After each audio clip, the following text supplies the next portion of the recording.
One fundamental principle within technology and indeed within information security is the principle of least privilege. So when we're talking about who has access to what and who has access to do what, how do we make sure that they only have access to the things they need in order to do their job? This is not about trying to put unnecessary controls around people's rights or freedoms or anything like that. It's about trying to minimize risk, compartmentalize it. If someone doesn't need access to a system and we don't give it to them, then their interactions with that system can't happen in an insecure way. They just simply don't happen. So when we talk about shadow IT, one of the things we want to think about is that when people do use systems which may traditionally have fallen outside the boundaries of traditional IT, is it people who actually need it? Can we provision these services in a way that we only give them to the people that need them in order to perform their duties? This is the heart of the principle of least privilege. And this is relevant whether we're talking about internal formal systems or external systems which may otherwise fall into the realm of shadow IT. Another way of thinking about this is imagine if everyone in a team or in a department only had access to just the tools that they needed to do their job. There's a whole bunch of things the salespeople need access to that the finance people don't. The marketing people need something different again. Us as technology people need something different again. How do we minimize the risk by reducing what people have access to? And again, this isn't necessarily about trust. It's not saying, look, I don't trust those people in the sales department. This is to make sure that regardless of how trustworthy the salespeople are, they simply are not even given the potential for things to go wrong. Now, put back in the context of shadow IT, particularly as we start to use more systems outside the traditional boundaries of the organisation, we do increase that footprint of risk.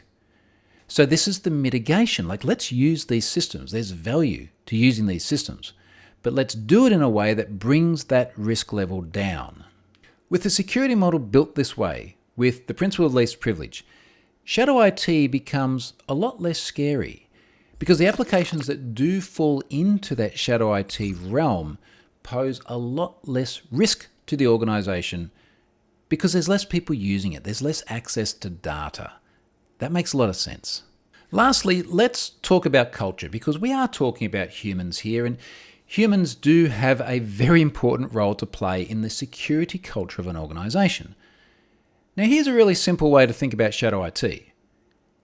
It's only shadow IT if you don't know about it.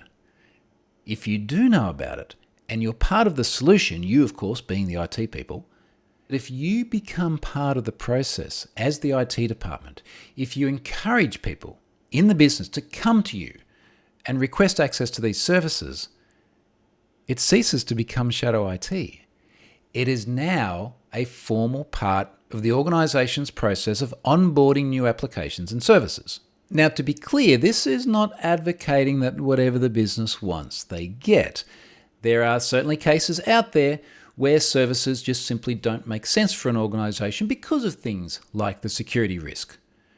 But I would much rather IT departments be part of that discussion, and that's a conclusion that they reach in conjunction with the business, than the business working in a culture where people are just going to go out and do it anyway and not have any engagement with the IT department.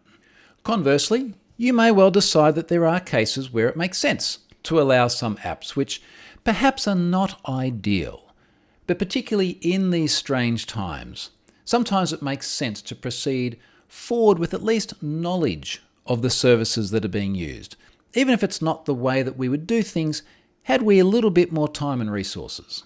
The same 1Password survey I mentioned earlier found that when knowledge workers break the IT rules, 49% of the time, they're just trying to get their job done. It doesn't mean that they're out there being malicious or trying to do the wrong thing. They're just trying to be effective in their role in the organization. Now, this all comes back to what I mentioned at the start of this video, where I said, look, sometimes you need to give up a little bit of control to get more control. Give up a little bit of control over everything going through the same formal processes in order to get a little bit more control over this whole shadow IT thing. And lastly, recognize that shadow IT is a thing, usually because people are just trying to get their job done. They're not out there trying to do the wrong thing. And you might find that this is actually a reflection of a blind spot within the organization's own IT capabilities. Someone's gone out there and used that cloud service in order to fulfill a task because they couldn't find something within the organization to do it the formal way. That's a really important lesson for us as technology people to take on board as well. Are we providing the right tools? Or is shadow IT solving a problem which we are partially responsible for? So let's wrap up the shadow IT piece. And I'm going to begin with a really simple concept. If you want people to obey the rules, have as few rules as possible. At the very least, when it comes to shadow IT, invite people to talk about those rules.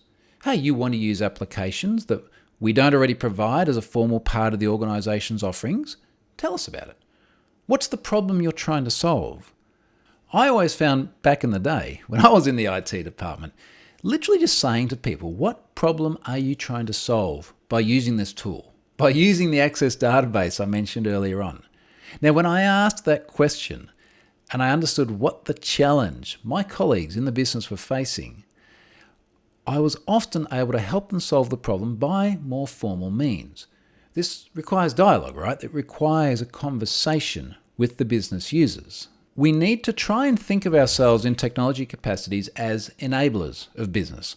So how do we help business run? What can we do to make it more efficient, more effective? That's a really critical question for us to ask, and it strikes at the heart of the problem which leads to shadow IT. The best way to control shadow IT may not be to try and fight it, but rather to bring it out of the shadows, into the light, and do your best to accommodate it.